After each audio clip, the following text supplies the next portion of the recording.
What's going on, gamers? Today we're going to be going over how to optimize your Apex server. But before we get into the video, don't forget to like the video, subscribe, and click the notification bell so you can find out when we post new tutorials just like this one.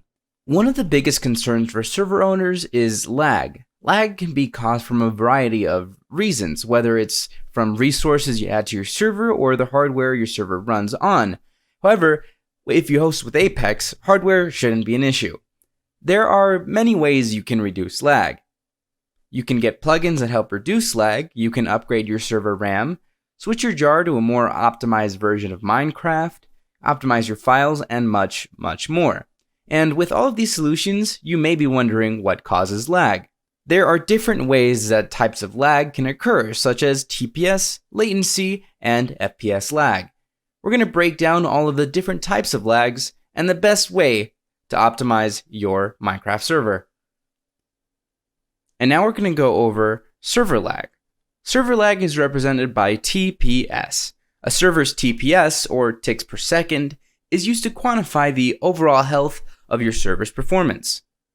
Much like a heartbeat, your server beats at a fixed rate of 20 ticks per second, so 1 tick every 0.05 seconds. On each tick, various aspects of the server advance a little bit. Moving of the mobs, the growth of grass, moving objects, changing position, mobs checking their surroundings, and updating their behavior, health and hunger, and so much more. The whole of your server revolves around the beat of your server's TPS. When at peak performance, 20 TPS, you're going to receive nominal gameplay without any server-side lag.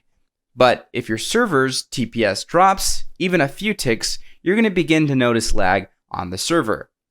TPS on the server is determined primarily by the speed and capabilities of the hardware used to host it. While the server's hardware does play an important role in the server TPS, it is not the absolute determinant.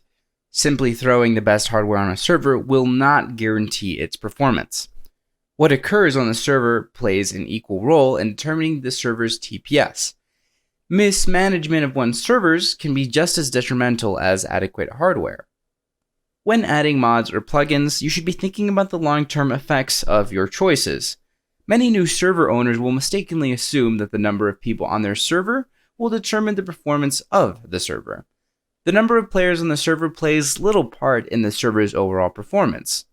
The primary cause of TPS drop is a result of what you have going on in your world.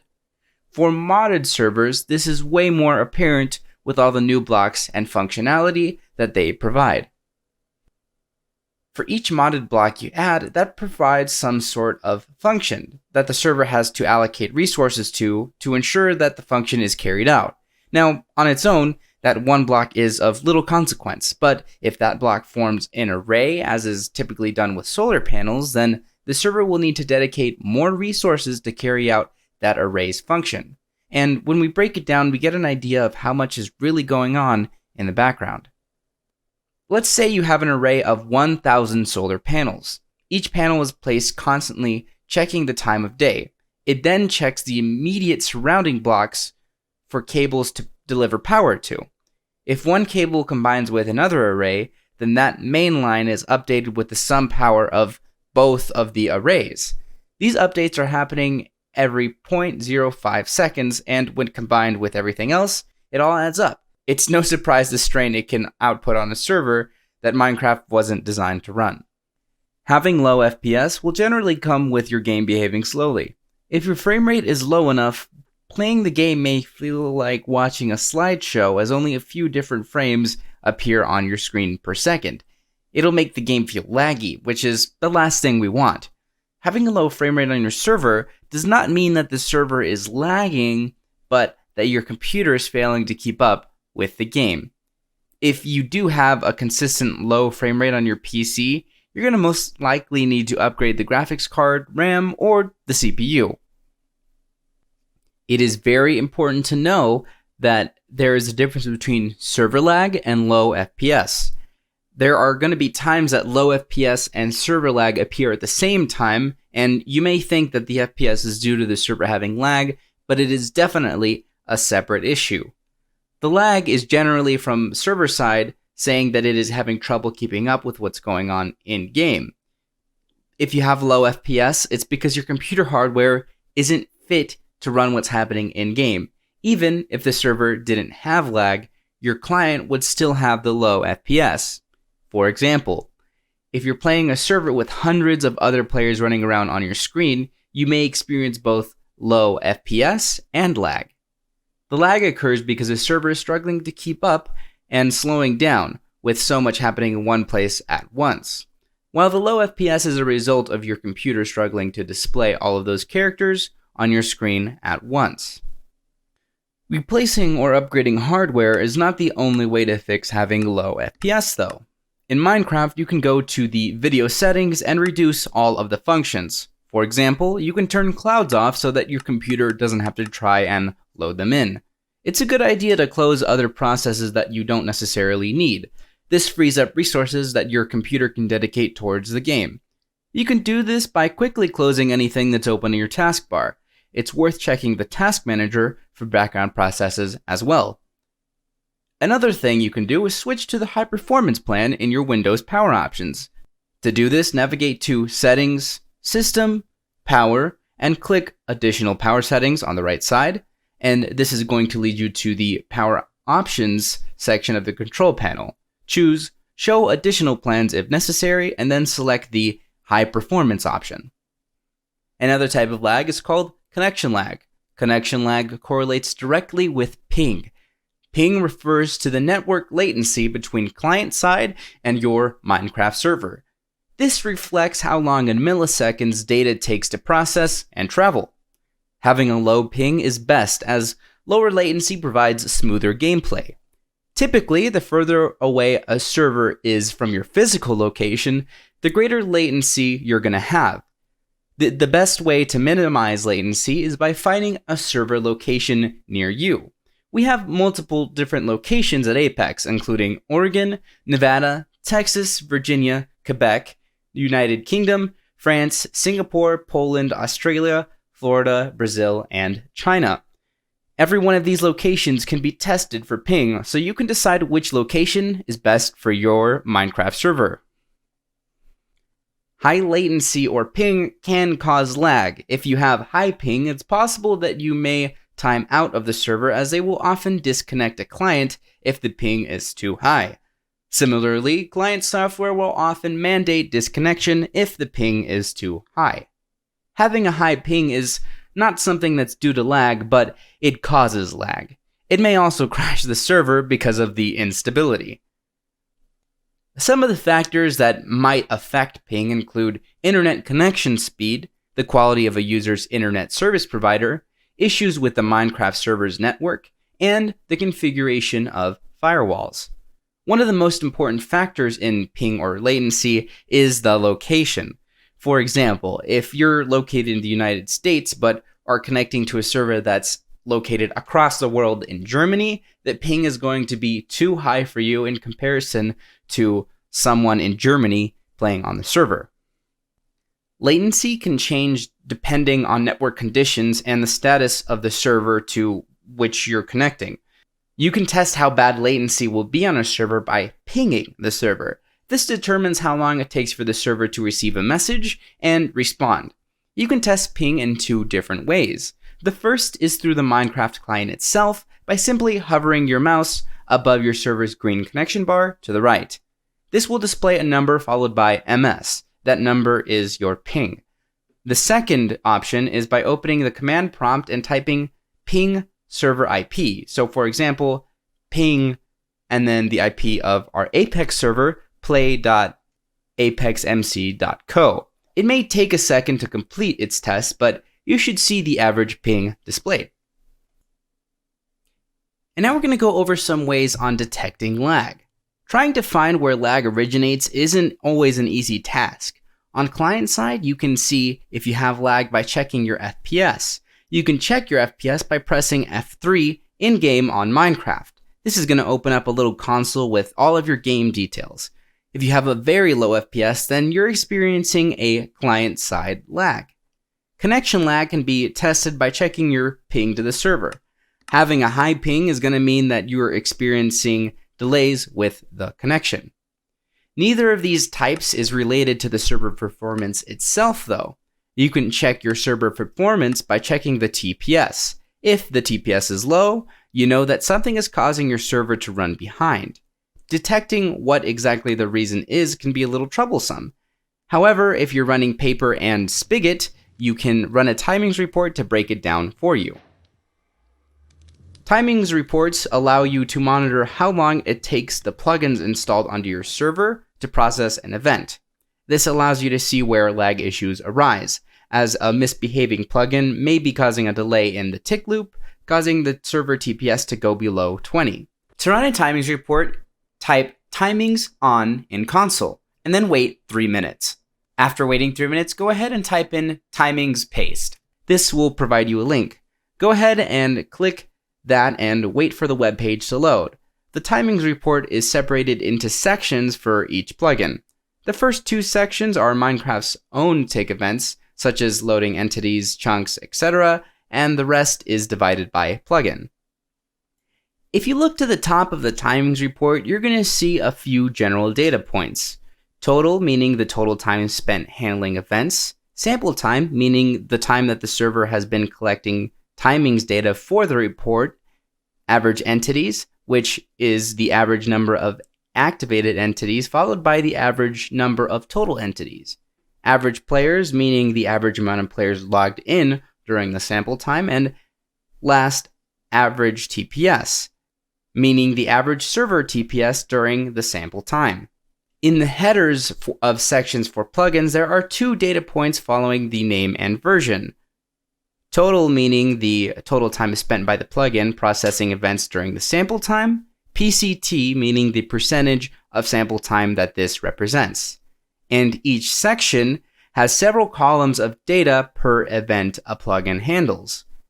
PCT total means the percentage of total sample time spent processing the event. PCT tick means the percentage of a single tick, 50 milliseconds, spent processing the event. And total, meaning total time spent during the sample time. And then average, the average amount of time spent per tick. And then count, the number of times the event was fired and handled by the plugin. VO, meaning the percentage of total violation count this plugin was responsible for. The violation count is the number of times a timer caused TPS loss. And then lastly, event, the name of the event. Looking through the timings will help break down where lag is originating from. If you can see that a single plugin is taking a lot of time to process an event, it's likely the plugin is causing your server lag. The PCT total column is a good indicator of the overall TPS. If there are events that take up a large amount of time to process, it could mean that it is responsible for a TPS drop, as a good amount of the game loop is spent on the event. Seeing a large number in the PCT tick column and a low number in the count column could indicate that a plugin is spending a lot of single tick processing the event, and thus causing a lag spike. Coupled with high violations count, this would mean that the plugin is almost definitively the cause of steady, repeated lag spikes. And if you want to know what the TPS of your console is, just make sure to jump into console while your server's on, and then without any slashes or anything, type TPS and then hit enter. And then you'll get an accurate timings report for your server. And now we're going to go over how to optimize your server. Knowing how to optimize your server is vital in preventing server lag. This will be breaking down what you need to change in your server configuration to get the best possible performance without having to compromise your gameplay. We're going to be going through all the steps in server optimization. One of the most vital steps in lag removal is pre-generating the world. This should be done before anything else. The best way to do this is with the world border plugin. All you have to do is type /wb world name set radius x and then radius z, followed by wb fill. This will start generating the world for you. Make sure to set the radius to something reasonable like 5,000, as pre-generation takes a long time. One option that is beneficial to reduce any type of lag on a Minecraft server is the view distance from the server.properties file.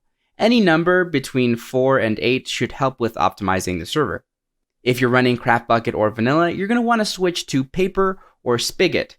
Both of these versions have optimization for in-game ticks, chunk loading, block decay, and more optimizations for great performance. While both of these versions are great, Paper is recommended as it does not include async chunk loading, which improves the server performance immensely. There are also some files that you can change to optimize your server. Some of the main files that you're going to want to modify to really optimize your server are the bukkit.yml, paper.yml, and spigot.yml. Below, we've included areas of the configuration that you're going to want to change and what you will want to change it to. Keep in mind when going through this, it does not need to follow this exactly. These are highly optimized to provide your server with the highest performance possible. Make sure that you turn your server off completely before changing or modifying any of these configuration files. Each of these files can be found in the main directory of the FTP file access. In the bukkit.yml, you're going to want to change spawn-limits to monsters 50, animals 8, water animals 3, ambient 1. And then in the chunk-gc, make sure the period-in ticks is set to 400. And then ticks-per, make sure animal spawns is to 400 and monster spawns is to 4. And then for the paper.yml, make sure that you change the max-autosave chunks per tick to 6, and then optimize explosions false, mob spawner tick rate to 2, disable chest cat detection to true, container update tick rate to 3, max entity collisions to 2, grass spread tick rate to 4, and then in the despawn ranges part of the YML, go to soft 28, hard 96, and then in the hopper part, make sure to set cooldown-when-full to true, disable-move-event to true, non-player-arrow-despawn-rate to 60, creative arrow despawn rate to 60, prevent moving into unloaded chunks to true, use faster eigencraft redstone to true, armor stands tick to false, per player mob spawns to true, and in the all item despawn rate part of the YML, enable to true, and then in the anti-X-ray, make sure to enable true. In the spigot.yml, let's make sure to save user cache on stop only to true, and then max tick time area part of the YML, make sure the tile is set to 1000 and the entity is set to 1000. And then in the mob spawn range, make sure to set that to 6. And then in the entity activation range part of the YML, make sure to set that to animals to 16, monsters to 24, raiders to 48, misc to 8. And then in the merge-radius part of the YML, make sure to set exp to 4.0, item to 6.0, and nerf spawner mobs to true. And now we're going to go over some plugins that you may be able to use on your server to reduce lag, because changing the base server files isn't the only way to reduce or get rid of lag. There are many plugins out there that their sole purpose is for lag reduction. If you know which ones to use, you can find that lag can be reduced significantly on your server simply by installing a plugin or two. For Minecraft version 1.8 and above, Clear Lag is for you. For limit pillagers for 1.14 and above, that's for you. For Minecraft 1.14.2 and above, Village Optimizer is for you. For Minecraft versions 1.7 and above, Entity Control is for you. For Minecraft 1.7 and above, Merged Mob is for you. For Minecraft 1.14 and above, Entity Tick-Lag is for you. And for Minecraft 1.7 and above, Farm Limiter is for you. And for Minecraft 1.7 and above, Mob Farm Manager is for you. And for Minecraft 1.8 and above, lag assist is also for you. These plugins aren't guaranteed to completely stop the lag on your server. Your server can experience lag for many different reasons, but they are known to help with optimization and should definitely reduce lag. If you don't know how to install a plugin on your Minecraft server, you can follow our guide linked below the video. We also have a page on our Apex website. If you go to support and then guides, you're going to find plenty of guides on how to optimize or properly set up your server. And if you're looking for helpful mods, unfortunately with Forge, there are not any good optimization changes to the configuration files you can make. The main thing you can do to optimize your Forge server is by reducing the view distance from the server.properties file. Another way is with the use of mods. There are some mods out there that can reduce server lag. FoamFix is an excellent mod, Better FPS is an excellent mod, and Optifine, of course, is the classic mod for optimization. As with plugins, adding these mods is not going to guarantee that your server will no longer lag. However, this should help in the reduction of lag on the server and should help overall. If you don't know how to add individual mods to your server, you can check out our guide linked below the video. And in conclusion, one of the most important things that you can do as a server owner is making sure that your server is optimized and lag-free. When players join a server, they don't expect to have issues with lag.